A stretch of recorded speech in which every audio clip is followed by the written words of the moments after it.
I might not want to see you make over government the way you like on your way out the door. I think that the legislature now, on both sides of the aisle, are very receptive to reform suggestions. I do know that obviously the Republicans want to see more in tax cuts, and the Democrats want to make sure the safety net is protected, and I think both can still happen. You just have to, make sure that the sides are talking, and I think that can happen. I think that people see a sense of urgency now, especially with what's happening on the national level, when they see these national job numbers and the loss of vehicle sales and these massive companies, not just in Michigan, but companies all over the country shedding jobs. They understand that this is a major change, a sea change in the way we've got to operate. And so it's not just government that has to change, it's individuals that have to change. They've got to take advantage of education. They've got to see it differently too. The old ways are not going to work. Not working for you guys either. You're doing massive changes. We're all in this together. And we're all doing it's changing that paradigm is a really hard thing. And so I hope that Democrats and Republicans see this as an opportunity to change the paradigm about working together as well. And I think that the president is really working in that direction, sending the right messages. To sell renewable energy back to the grid that they have generated, individuals or businesses, then that's called distributed generation. You distribute the ability to generate renewable power to the people, and this is what they've done in other countries to create a whole market for renewable energy products. That creates jobs, obviously, because we want to have somebody to build those products. We want to do it right here. A couple things on the stimulus. One is, does Michigan have a larger strategy for spending the money? And if so, what is it? Yeah, we do have, we have teams working on this too. And it depends on how it comes to us, Amber, because it's not clear in the Senate whether the flexibility that came out of the House is going to be there. Obviously, there is a component for K through 12 improvements, capital improvements. Mm-hmm. There's a component of that requires a green plan for schools. And then there is a component that is more flexible that would require states to hold K through 12 and universities harmless from budget cuts. And so I don't know which of these pieces is going to end up on the federal, out of the Senate side. So the state would that Michigan's 8 years of recession is going to be acknowledged in the stimulus bill as it gets through a conference committee? Well, acknowledged in the sense that I think that there will be an emphasis placed on the things that Michigan needs most, not just because it's Michigan, but because we have a large number of people who are unemployed. So there will be, I hope, an effort to address the unemployment insurance system and benefits. We've got a large number of people who are on Medicaid, so I think there will be a focus on Medicaid. So things that we need, I think, are going to be in that bill.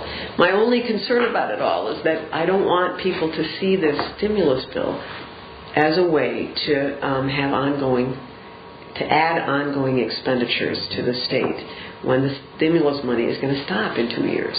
Who are you worried about doing that? I'm worried that the legislature will. An aggressive goal, 45% reduction in fossil fuel use by 2020. Mm-hmm. Is there a risk in pursuing that goal that, one, you drive electricity costs up in Michigan, and two, you choke off growth, that there's not enough energy to have solid economic growth in Michigan? No, that's exactly not what I want to do. I want to reduce energy rates by giving people the opportunity to produce their own energy and sell it back. I also know that we are going to be rational about this. We are not at a position as a nation, or certainly as a state, to eliminate all sources of fossil fuels for energy. So this has to be done in a rational way that is phased in, that allows people to be able to use energy at an affordable rate. And so doing that in a rational way, we have done, and this is why I use this as just one example. I mean, if state government can reduce our electricity usage by 23% in just 3 years without generating any electricity, just reduction. In just simple measures in 3 years, certainly I think we can get to, yes, it is a reach goal, but I think we can get there, and the PSC has done an analysis of how we get there. That will be an ongoing expense that will last beyond stimulus. There's one of the categories of funding on stimulus is transit, but it's still not clear to us whether it has to flow through existing formulas or whether there will be any discretion on it. Obviously, we have to have a transit system that works to get people to and from work. We've changed. Our economy has changed.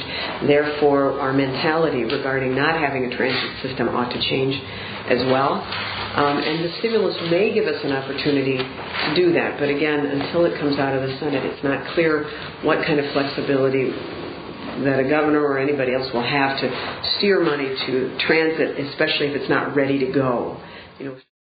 What kind of leverage will you exert to make these universities and university boards take heed? Because they haven't responded in the past either to your call or the legislature's call to keep tuition in check in these hard times. And as you know, we don't have the ability constitutionally to go in and do that. So the budget that I present next week will be a hard budget. It'll be hard across the board. But if the universities agree to do a tuition freeze, perhaps we'll use some stimulus money to restore the cuts that they might otherwise get. Can you use it on electricity, on utility shutoffs during the winter? Tony Early was in here yesterday and said he's already got $500 million in arrearages, and was afraid that as soon as you announce that, people will be tearing up their electric bills all over the state. How do you keep this? How do you address that concern? How can you keep this proposal from becoming an incentive not to pay the electric bill? Well, obviously you don't want to encourage bad behavior. And so this is why I said for low or no income people, not for all unemployed people. They have a low income plan right now. It's at 150% of poverty. They're going to take it to 200% of poverty to allow for that threshold. So the same way the utility companies have an incentive to work out a payment plan with low or no income people to prevent a shutoff. We're just taking the threshold up higher. We're making sure that people with disabilities and seniors, which already have protection, but also that it's extended to municipal utilities, which do not currently have those same proposals, and we have no ability to order them to do so. And that's why I asked for legislative change. It should be. I think it should be. I think people want to see coverage. The amount of currently the healthcare portion of your insurance premium is about 15% of the premium. But I think offering people more choices is important. I think giving more authority to the regulator is important, because right now he has no ability to disapprove rate increases. It's just file them. So there's no oversight on that. So there's a balance there that I think can be achieved, and I encourage you to look at his report. We can't